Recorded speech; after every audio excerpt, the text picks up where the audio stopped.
All right. Welcome, everyone. We have a great presentation for you today, Invest in Your Retirement. This we're hoping to give you some foundational concepts and what to think about when you look at your retirement and think about that long-term security. I have here my colleague, Devon Barrett, who is a part of the advisory team, and I'm Avni Ramnani. I'm the Director of Financial Planning and Wealth Management. Welcome. We're excited to have you, and let's get started. Let's dive right in. So Devon and I are going to talk about a little bit about, what it means to own your financial security. Why should we do it? And then start the building blocks on what does that long-term financial security look like? What does it mean to be resilient in your finances?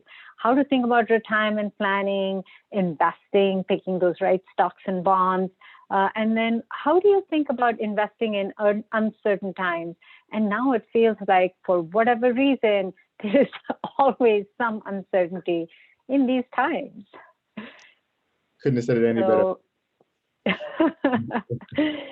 So why is it important especially for women to own their own financial security?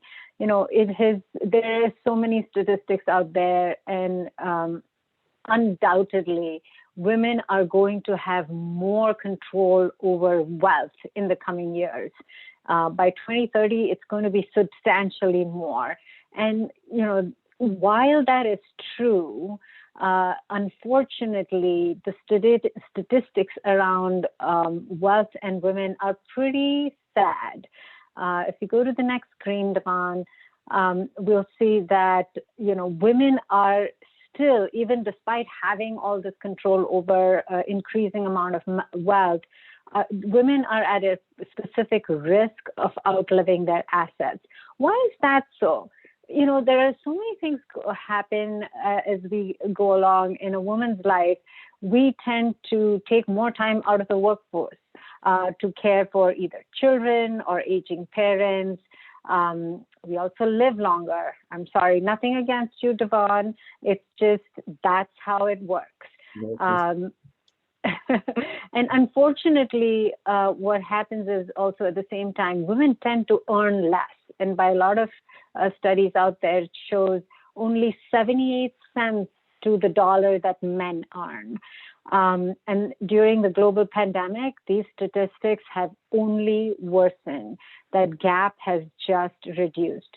Now, here's another interesting aspect of how women and money interplay. Women feel pretty confident when it comes to taking care of their daily, day-to-day finances. So making sure the expenses are not, what the expenses are, paying those bills, managing that budget for the family. We feel very strongly about being in control of those things, being able to do it confidently. But when it comes to investing, somehow we don't have the same confidence. Women tend to not feel as educated, as empowered around investing, and struggle with making some of those decisions, and actually just shy away from it and hand over those reins to the men in our lives. They could be, fathers, husbands, brothers, what have you. They just don't feel very confident about investing. But they should feel confident about investing, because what happens when women do choose to invest, they make more money than their counterparts, their male counterparts. I know it is a little, eyebrow raising, but there is a definite trend. There are studies that have been done to understand this. The reason why women are more successful at investing is that they stay the course. They think long term. Women are not the ones making trades in their accounts. They're not buying and selling based on hot stock tips or following trends and what's happening in the market. They tend to be those investors who invest their money and then just let it go. Take a step back. They're looking at everything, but they're not going in and out of investments. And that is the key to being a successful investor in the long term. It's the wiser strategy. So, that's why women are more successful. Now, let's talk about financial resilience, that wherewithal, that foundation that you need to create for your finances. So, of course, the regular suspects, track your spending, cut costs, manage that budget, build an emergency reserve.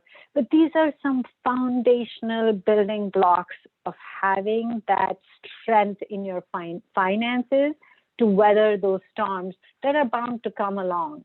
And, just having a sense of, so what does it look like? What does it mean to build an emergency reserve? It means that you have a reserve, a true reserve, that you're not building to spend towards a car or going on vacation, but having that reserve set aside for true emergencies. If you're, if you needed to change your boiler, for example, in the house, or you lost your job and you had to go through a few months where you didn't have an income, those are true emergencies. And we recommend typically having between 3 months and 6 months worth of reserve, but it's a very personal thing. You need to understand what your situation is, and that reserve could be as long as 1 year, depending on your situation. There are other aspects to how you can build that strength in your finances. So, figure out ways to make more money. Do you have alternative sources of income? There is also a huge interplay between various things that touch your money. Insurance is a big one. And think about how all these things come together to build more of that, to build that strength in your finances. Some of the things that you can do is tracking your expenses, managing that budget. Now, whether you are good with apps, whether you like apps, these are some of the apps that are out there, or you're more of a pen and paper kind of person. Whatever works for you, make that a priority, and because that is the foundation of a strong financial picture. So here are some apps that are really good and very easy for you to navigate. The reason why you do need to have this strong financial picture is, as Devan would take us to the next slide, is that as you age, as you go along, there will be times that come that need that strength in your finances, that you need that strength in your finances. You will experience drops in income, some headwinds in the market. In fact, the National Endowment for Financial Education did a study, and they discovered that the longer you live, the more experiences you have of a downfall in income or going without earnings in your life. When you're younger, you're between 35 and early 50s, the experience of a 10% drop in income at least 4 times during that period is about 78%. Sounds high, right? But go out to your late 50s, early 60s, and late 60s. By late 60s, it's 96% of people have experienced that 10% or more drop in their earnings more than 4 times in their lifespan. And this is why you need that wherewithal in your finances, that strength in your finances. Even when you go without earnings, if 56% of people have gone 1 year without earnings at least once in their life when they're between 35 and 54. And look at where that goes. As you go out to your late 60s, that number increases to 93%. So now is the time when you are younger, and it's never too late. But when you're younger, you need to start building that resiliency in your finances so that when you get older, you can face those challenges with a lot of security and confidence. Right. So it seems like, I mean, from what I'm seeing here is, don't be scared, right? Because it's going to happen statistically to you. Just be ready. That's what. Exactly. Great. So, now that Abby's given you that really great foundation as far as how do I make sure my situation is set for right now, let's flash forward a bit and let's think about retirement. Because as she mentioned, it's never too early to think about, or too late to think about retirement. So, some of the key factors as far as obviously everyone thinks about, well, how much will I need? Well, it's no secret that, the more you have, the more you can save and spend in retirement. So what are certain things to think about? It's the age that you're starting. We'll look at how that builds as far as time is on your side and how money builds and compounds, how long you're going to be retired.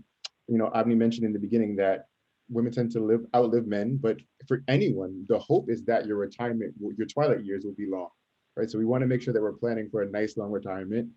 What are the assets that I have available to me, and what is the most savvy way to place assets in different places? Because not all assets are the same, not all investments are the same. So let's think about a really good plan and strategy to maximize what we have. What are some of the goals and risks that we're taking, and what does success look like to you? So these are some of the things to be thinking about. So I think the first place to start will be think about, well, what type of asset should I have? Because you think about, when you set and look at a retirement account, there are a few different options, and they're not all the same, as I mentioned. So the ones that you commonly hear are individual retirement accounts, IRAs, and qualified retirement accounts. So retirement accounts that are offered through your work, oftentimes like 401k, 403b. What are these? To some people, they're just numbers and acronyms, but there are a couple of unique qualities that they have. They are tax advantage accounts, meaning that depending on the type of account, you can save yourself some taxes either one way or the other. So let's start with looking at the traditional. When we think about a traditional IRA or traditional 401k, what is this? So this is essentially what's called a tax deferred account. So you pay them taxes later. And we use this as traditional because this is what people most tend to think about when they think about 401ks, especially. Because when your employer offers you a 401k plan, it tends to be a traditional. Some do have the option of Roth, and we'll talk about that in a minute, what that is, but it is by no means the default. So the traditional tends to be the case, and it's really great if you expect to be in a lower tax bracket in retirement, or you expect taxes to go down in the future. Even though that's a little bit, no one has a crystal ball, so that's a little bit more difficult to project out. But the reason for that is you're taking a deductible contribution now. You're lowering your tax burden right now in your high earning years, and then you're paying the taxes later when you're taking the money out. So the thought process is if taxes are cheaper for you in the future, you want to get that benefit right now so you can take advantage of it later when you're taking the money out at a lower bracket. Now, on the flip side, you hear about Roth IRA, Roth 401k. And as I mentioned, when it comes, Roth IRAs are interesting, and we'll talk about that in a minute, what makes them interesting. But 401k specifically, like I said, they're not always offered by employers. It tends to not be the default. But if your employer offers a traditional, it does make sense to ask and say, well, is there a Roth component? Because it may just be something that's not, advertised on Front Street, but it does exist. Mm-hmm. So this is the opposite. So if you expect to be in a higher tax bracket in retirement, on the flip side, you expect taxes to go up. This is a situation where you want to take money tax-free later. So that's what the money does. You don't get the benefit right now, but when you come take the taxes out and retire, or take the money out in retirement, no tax, no federal, no state comes out to you as if you're just getting money in your hand, which is a really great thing. But I mentioned that there is a slight caveat. You'll see on the screen income phase outs. Unfortunately, generally speaking, not everyone can take advantage of this after a certain income level. The government does take this option away. So it's something that you'll want to check in on based on your situation, as we mentioned earlier.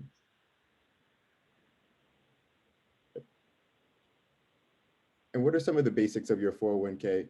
401ks are one of the best ways to save for retirement. Why would that be? Well, I mentioned that the tax benefit in the future, but you also get a tax benefit right now. When you put money in, it lowers your taxable burden in this year. So let's say you make $100,000 and you put in $19,000, let's just say. So that means you would only be taxed on $81,000. That money that goes into your 401k comes right off the top and you're not taxed on it. So a great way to lower your tax burden right now, especially if you're in a high earning year or you have a high tax liability going on this year, definitely a year that you want to max out if you're not already maxing out to make that tax savings. Also, what we'll talk about in a few minutes is a match. Matches are awesome. Matches are free money, and it's essentially an opportunity where if you work at a certain company and an employer offers a match, that means that whatever you put in, they'll be matching it up to a certain point. So essentially, free money is going into the account. And I'll give you an example of just how powerful can be. But if there's nothing else you take away from this section of the presentation, I wish I could put like a big red exclamation point right here.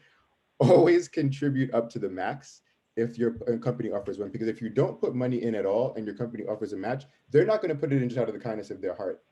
They have to match you. It's not a gift. So make sure you're taking advantage of that for sure. And again, contribute as early as you can, whether it's 1% or whether you're maxing out. You want to contribute the most that you can for your situation, but the earlier you get it in, the better. It starts to grow for you, completely tax deferred. The growth, and we'll talk about that in a second, the growth on that is not taxed until you take it out. So you're really doing yourself a favor and setting yourself up for long-term success by putting that money in as soon as you can. So even if it feels like a little bit, it's like the snowball effect, right? Like it just keeps gathering more and more as it goes along. Absolutely. And that's a very positive thing. If you see me on the ski slope, the snowball effect is a very bad thing for me. But when in the context of this presentation, the snowball effect is very positive.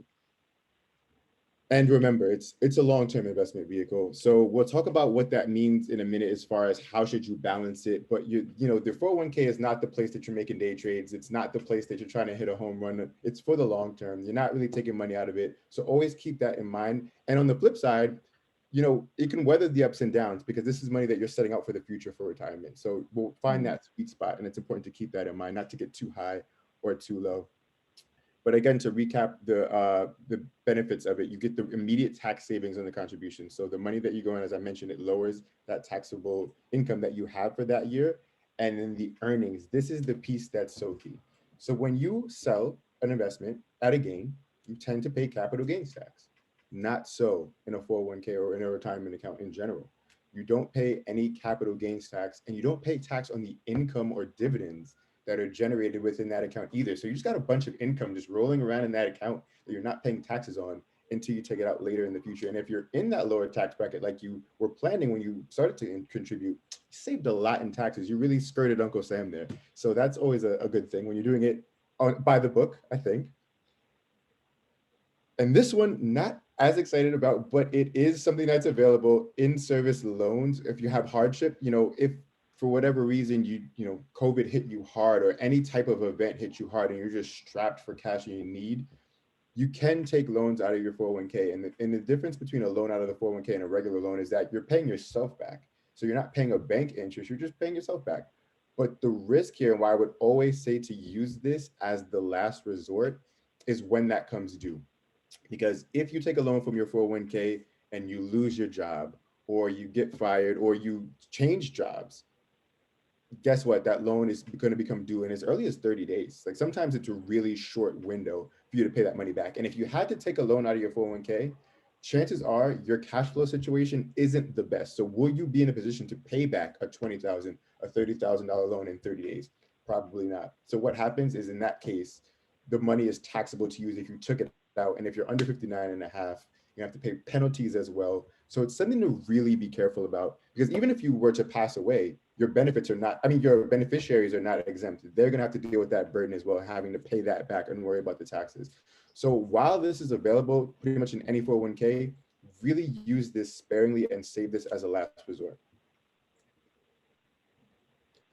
And then that almighty employer match. This is, again, free money. So if you're, let's look at the example here.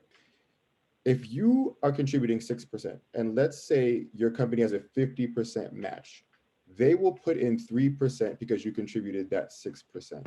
So that right off the top is 3% growth, just free and clear. And not to mention whatever that 3% grows to over the time. So again, they will tell you pretty much what many employers will have a cap. They're not just going to say, well, if you max it out, we'll max it out. Usually they're not that nice, but you'll want to figure out what the cap is and what the floor is. Because if it's a 3%, if you want to contribute at least, no matter, I mean, really look at your situation, but at the very least, if the employer is matching 3%, you want to get that 3% in there. Because again, if you only put two, let's say, they're not going to put in three just because. Mm. They'll only match you that 2% you put in. So you left 1% on the table. So always at the very least contribute up to that employer match. And then tax deferred growth. This is that positive snowball effect that we were talking about. That if you get that money in there early, it compounds so relatively quickly, right? If we think about this example here, that $3,500 a year, starting at age 25, roughly. By the time you're at age 30, you can barely see it on the chart. It's not much, but you can see how quickly that jumps up. And in the darker teal is after tax savings. If you just had money out of your paycheck and you stashed it in a brokerage account, or that's what it would grow to. Now, whereas the lighter teal, that lighter green aqua, is what that growth is in a 401k plan. And you can see how quickly that gap widens between the two because you're not paying capital gains tax that I mentioned. You're not paying tax on that income that I mentioned.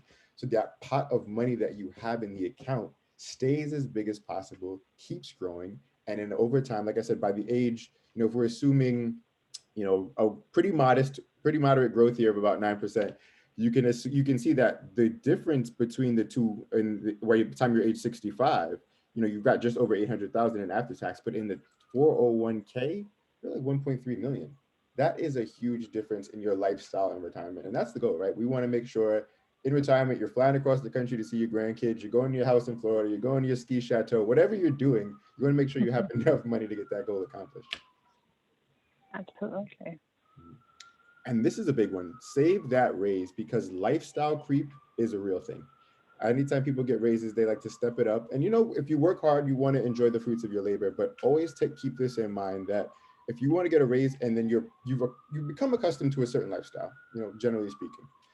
So if you get a raise on top and you stay in your current lifestyle, well, what can you do? You can take that raise and put it directly into the 401k. And depending on what the match situation is, remember, if you weren't hitting the maximum of the match, not only are you adding savings into your 401k, you're getting more from the match as well. So it is really a no-brainer. It's tough, I know it, I've been there, but that really should be the goal, that as you step up in raise, try to keep your lifestyle modest. And even if you step up your lifestyle a bit and not as much as the raise, you're going to be putting yourself further ahead. Always keep in mind that snowball effect that we talked about. We want to make that pool of money as big as possible. So even like a cost of living adjustment of 2% can really set you up for long-term success when you're thinking about that compounding of, well, tax deferred growth and tax benefits. You want to keep that in mind. And it's like paying your future self, right? You're taking this money, this paycheck that's increased, and you're just passing it on to your future self. So it's not going anywhere. Great question. Great point. I mean, like, your current self may not be as happy, but your future self will thank you, because it's going to be way better. Now, you've got the account settled. You realize what's the best way to do your retirement for yourself. Well, how do we go from here? What are the stocks and bonds that I pick? Well, the important decision first is to think about, what is your risk tolerance? What is the amount of risk that I can take on? And this is an interesting stat here, that studies show that most 401k participants invest too conservatively. And it's interesting because, as I mentioned, tends to be your long-term money. So this is where you can take on the risk and where you can weather the ups and downs. But I know as humans, we try to avoid pain, so it can be counterintuitive in time. So let's think about how we can fight that instinct to kind of protect yourself, and then want to maximize your returns and be smart about it. So what is my risk? Am I conservative? Am I aggressive? Is there anything in between? Is that me? Well, there's a few different ways to determine what's the best for you. And starting by saying, well, what is risk? What is risk tolerance? Because these are just fancy terms that you hear, but essentially it comes down to, well, when will you need the money and what do you need it for? I'll give you the fancy definition. Risk is the uncertainty of achieving anticipated results. Sounds great, but what I like to say about that is, what is this money for? What are you trying to accomplish?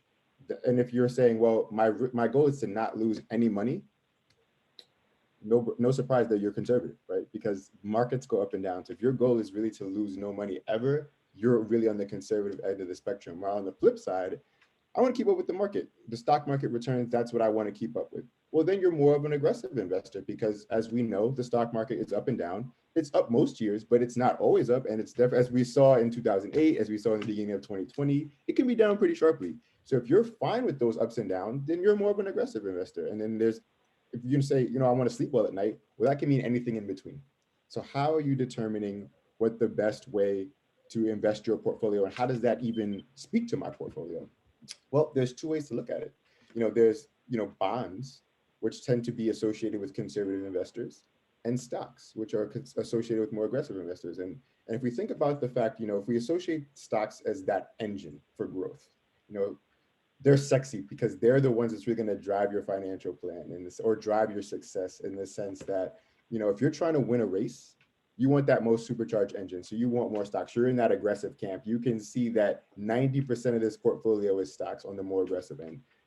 Well, on the flip side, if you are trying to win the race, the engine is great. But if you get into a car accident, you better hope those airbags deploy. So that's where the bonds really come into play. That if the stock market crashes and you cannot weather that, that hurts you, your stomach starts to get tight thinking about that, then you're more of a conservative investor. And you need more of those bonds in the portfolio. And you can see this is a pretty extreme example on the far left of 90% bonds, but there are, as you can see, a few steps in the middle that are much more conservative than, an aggressive investor, and it's a nice mix of the two. So how does this translate into returns? So you can see that, in the middle, if it's 50-50, these are returns based on how the stock market has done over a pretty wide period from 1926 to 2013. You can see that if you're a 50-50, your portfolio returned about 8.3% year over year, every year from that point, 1926 to 2013. Now, as you see, as you go further out to the right, you're adding more stocks in the portfolio. Every one of these steps is 10% more stocks. So you can see all the way to the left, all the way to the right, excuse me, you have 10% growth pretty much year over year, which is at 100%. Now, all the way on the left, the growth is a little bit slower, about 5%, but that's 100% bonds. But what you are starting to notice is that, okay, well, you'll say to me, Devon, 5 to 8 is not much, and 10 to 8 is not much. But look at the band here. The top and bottom numbers are the best and worst years. So you see in this portfolio, the best year was about 33%, and the worst was only an 8% loss. I say only because, I'm a professional investor. That to me is not that bad. Whereas on the right, you can see the best year, 54, great. Worst year, 43% loss. So I tell people, if you're looking at this chart and trying to determine what kind of investor you're, conservative, you're aggressive, look at these bottom numbers.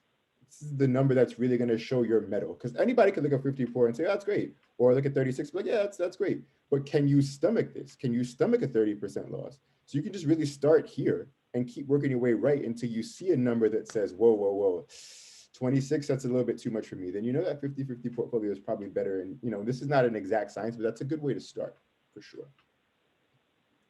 We sometimes call it the heart attack test too, right? Right, exactly. Which one of those gives you the heart attack? And that's when you got to stop. You got to stop just shy of a heart attack. I think that goes for anything in life. Stop just shy of the heart attack. And now, essentially, what is an asset allocation? Well, an asset allocation is a fancy way to just say your mix of assets in the portfolio. Now, if you think about the portfolio as a shopping cart, I like to use this analogy because, we're adults. Think about when you go to the grocery store, right? Your average cart is pretty diverse. I know mine is. I have my, fruits and vegetables. I've got my meat and poultry and fish. Then on the other side, I've got probably a hard seltzer and some ice cream, because life is about balance. So you want your portfolio to be very similar in the sense that you don't want to load up on any one category. So you want a mix of all the things that you see on the screen: U.S. stocks, bonds, international stocks, and cash. And even within the stock category, there are other subcategories to diversify yourself as well. Like, you have large companies like Google and Amazon. You have smaller companies like Steve Madden and Buffalo Wild Wings. And then international is not just, the broad, but there's developed international countries like Europe, Australia, and then there's emerging markets like China and Brazil. So you'll want a mix of all of these to have the healthiest portfolio available to you to weather the ups and downs. And why do you want to do that? Well, it's because the market doesn't move any one direction in any given year. So what you're seeing here, this very colorful graph in front of you, shows that it's how each one of those asset classes that I mentioned before performed in any given year. So if you just follow one, right, we'll look at the one that's highlighted in white with the line because it's the easiest to see. You'll see that it kind of meanders in the middle, but let's look at an extreme one. Let's look at Let's look at this gray, right? So any one given year, it's doing pretty well here. It's near the top. Then over here, it's at the bottom. So if you don't want your portfolio to react like a roller coaster where you are the top performer and then you're the bottom performer, you need to diversify so it can be a smoother ride. You want your portfolio to be like a smooth flight taking off, not like a roller coaster. At least I don't. And then, these examples are great, but it's 2021. There's plenty of technology out there to assist you if you don't know how to determine your risk tolerance. And you can literally just Google asset allocation quiz, asset allocation calculator, risk tolerance calculator, risk quiz. And you'll find a plethora of resources that will give you a quiz. And it will say, well, certain things like, well, let's say your portfolio returned this much in a year, or it'll show you a dollar amount. It'll say you start with 10,000, now it's 12,000. Now it's 8,000, and you'll have to react. And depending on how you react, it'll adjust the questions until you hit that sweet spot and determine, well, what is the right mix for you? Because that's what it's about. Right? It's how much risk can you tolerate to achieve your goals. So again, 2021, rely on that technology. If you don't know, if you can't just look at that heart attack test and just spot, because it's tough, right? 26%, 30%, I don't know. But this quiz can be a really good way to pinpoint what's exactly right for you. And then once you're Go ahead, Devon, talk a little bit about how this might change based on circumstances too, right? That's a great question. And that's actually, so as your life changes, as your goals change, you have to look back at the portfolio. It's going to grow, it's going to change, and it needs to grow with you, right? So the way I invest right now is probably not going to be the same way I invest when I'm a 70-year-old grandpa. It's not going to be the thing. You want to be more conservative. You want to protect that nest egg versus growing it. So, or even as you change jobs, let's say you're in a very stable type of career with very stable adjustments for costs of living, you may invest differently than if you are an entrepreneur where you don't know where your next invoice is going to come in. So these are all things that you want to check back in on to determine what's that right portfolio for you. And in practice, 401ks are really easy in the sense that oftentimes they give you a list of options to kind of prevent that analysis paralysis. Like, well, what do I pick? I mean, for Avni and I, we do this for a living, so we like to pick from the universe of options, but that's not everyone, right? So you will oftentimes, when you log into your 401k, see a screen like this. On the left, it'll show you, it's like those different asset classes that we mentioned a minute ago. What are the different bonds? Well, you can see short term, they give you two options, very easy. Pick one or do 50-50, pick them both. There's similarly with large cap, there are three options here. So there's not much to choose from. The hardest part is to determine, well, what is my mix? And then once you have your mix, you just pick one of the options. And if that is even too much for you, well, you can move over to the right and you can see that there's what's called target date funds, target retirement funds.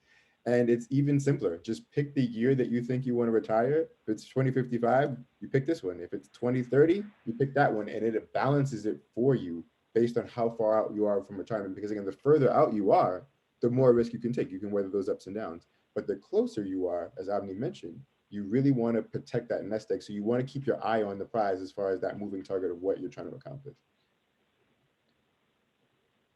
And for those data-driven or those analysis-inclined people, you can use what's called a Morningstar snapshot. So if you, all investments, or especially mutual funds that are just a basket of stocks and bonds or both in times, they have what's called a ticker.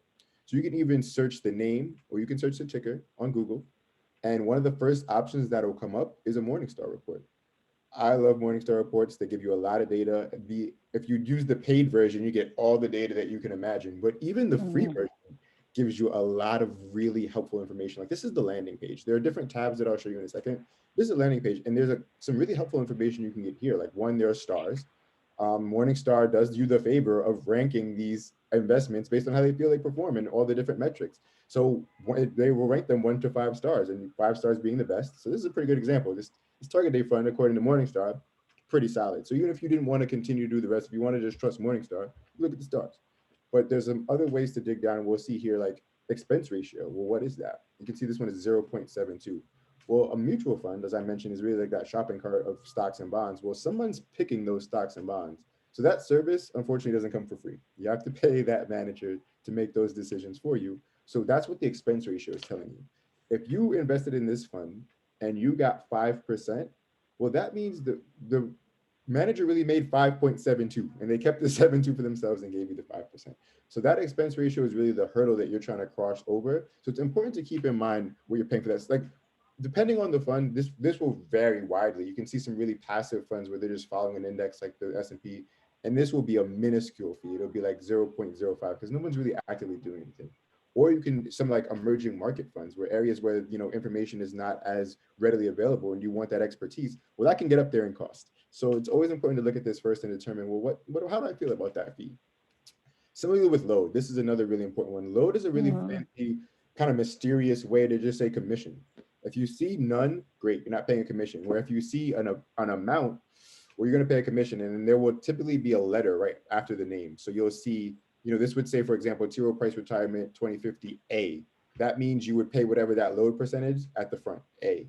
Where if you saw a B, you'd pay it at the back end when you sold B. Now, if you see a C and this was 2%, but then you C is like continuous. You'd be paying 2% commission every year. So this is something really tricky. It's how many professionals get paid, but if you don't, or if you're not really working with that person, do you want to pay that commission? Probably not. So keep an eye on that, definitely.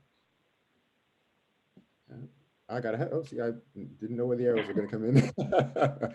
And then this is some more data. Just if you want, there's a performance tab. As I mentioned, there are different tabs. Performance will give you, as you would expect, performance. You can see it on a year-by-year basis if you really want to get into the nitty-gritty, or even at the higher level, they will show it to you on time frames. Like how did the fund do in a 1 year, 3 year, 5 year time frame, year over year, just to give you an idea of what kind of returns you can expect. And I put quotes around that because past performance does not indicate future performance, but it's still a good reference point.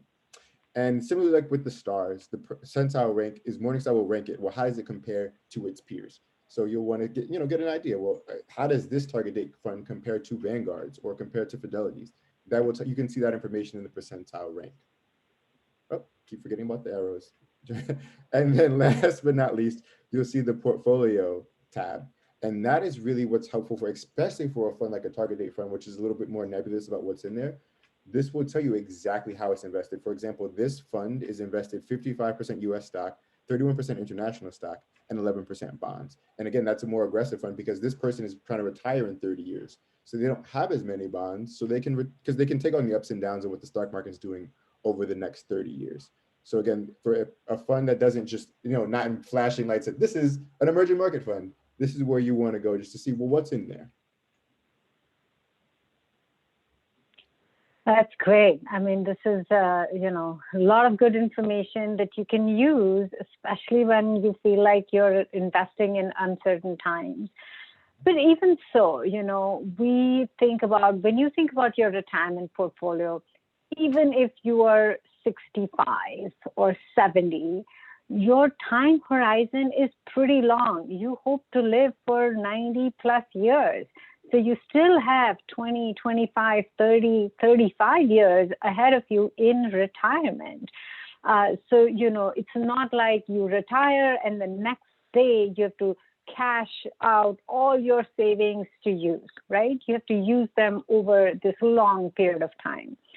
And that long period of time gives you the runway, so that if there are bumps along the way, right, you have that long runway to recover from those ups and downs in the market. If there was a market correction, which means if the market fell by about 10% or so in a short period of time, it comes back in an average of about 10 months. So it's not that long that it takes for the market to come back. If there was a recession, like the crash that we've seen in 2008, for example, and other such longer term crashes in the market or recessions in the market still comes back. It might take a little bit longer, on an average 24 months, but the longest has been 5 years. But it still comes back. So the key in these uncertain market conditions is to not panic. Stay invested and then ride out that storm. So think of that runway, the long runway, and take heart that you're not having to cash out tomorrow. You do have that time to recover from that dip in the market. Here are some numbers of hypothetical growth of $10,000. And if we see the 10-year time span from like March of 2010 to about mid-March 2020, If your initial investment in that green bar on top was $10,000, if you stayed fully invested for this whole period of time, and that's the next bar in that grayish purple, that's $25,000. If you did not sell out and buy again, if you just stayed fully invested, you would be at $25,000. The peach bar is if you missed, so you sold at some point and you missed the 10 best days in the market, your return would be much lower. That 10,000 would have grown, but only to about $15,000. And then you go down to the next gray bar where you missed the 20 best days, and now it's much lower at only $11,000. Right. So the more good days you miss in the market, the lower that your return gets. And like, think about it, right? In the past 10 years, the market's just been going up, but you miss those few good days in the market and your return is wiped out. So the key again, and remember when I said women are really good at staying invested, this is where that data, that reassurance comes from, that if you stayed invested, fully invested throughout those 10 years, you would see those phenomenal returns in your portfolio. Come on, guys. And that just gets, what's that? I said, come on, guys, we have to do a better job staying the course. Yes. And, that just gets exaggerated. The longer time period you have, you just see it more in those bigger numbers. So, what should you be doing? It is too soon to tell what the market will do in the short term, right? You don't have that magic mirror. You don't know what it will do. But we always know that in the long run, it'll come back. It'll take that turn and it'll start going back up again. And your portfolio will recover. So, we encourage our clients to not make any drastic shifts to their retirement plans. I always say, don't make long-term decisions based on short-term circumstances. So, don't make any big changes. Don't make don't have a knee-jerk reaction based on emotions. So emotions like fear or elation, if you're very happy in the stock market, don't go all in, right? Like that's also not a great thing to do, because it's based on emotion, not hard statistics and discipline. Because, we tend to want to take an action of one kind or another when something's going on, whether we think we're missing out on this great growth or we're fearful of losing more money. Those are not the times to make long-term rational decisions. Also, what do you need to, if you're behind in your retirement savings, what do you need to do to make the most, to maximize your retirement account? Well, you still have a few options, right? Think about working a little bit longer, and it doesn't have to be very much longer. Think about working for a year or 2 or 3 more. Ask yourself, if you do want to retire, can you make money doing something else? Perhaps you have a hobby or a side job or a business you can start. Many times the expertise that clients have, they start a consulting business or something like that, and they make so much more money than they ever thought was possible. So think about those avenues. And then, of course, that dial of expenses. Can you downsize? Can you cut costs somewhere? So you still do have a lot of options. Again, don't panic. Ride out the storm. If there is a market downturn, if there is fear in the market, just sort of ride it out. Know what you immediately need, right? Know what your cash needs in the next, few months to a year's time, and then see where you can get that money from, how you can pull that amount from your portfolio without throwing things off too much. And then, also think about it as an opportunity. If the market is down, there is always an opportunity in that as well. You can sell some investments and take a tax loss so that you can use that loss in future years when your portfolio does have gains. So this way you're bringing your tax costs down by not having that capital gains in your portfolio. And if you again, you don't need 100% of your retirement portfolio the day you retire. You do have a long time horizon to create those strategies, implement those strategies, and then stay the course. And I think yeah, because many of our clients who are approaching retirement, that's a common mindset that they get into, that even if they are experienced investors and really great with money, they oftentimes worry about, well, what if the market goes down? It's like, well, you're not taking it all out in that 1 year, so it'll recover. Keep that in mind. Yeah, absolutely. So these are all great things. If you do have any questions, please feel free to enter them in your chat box. We'll answer them. And of course, you'll get an opportunity to schedule an appointment later to, Devon, let's show that screen too. On the right side of your screen, I'm sorry, these are resources. So there are some resources that you can use for the different things we talked about. If you're curious about what your credit reports look like, go ahead and download those. There's also a risk tolerance calculator. So we have some great resources. There are more on our website too. So feel free to use some of these resources. And also, if you have any, questions for us, feel free to send it to us. This is our contact information.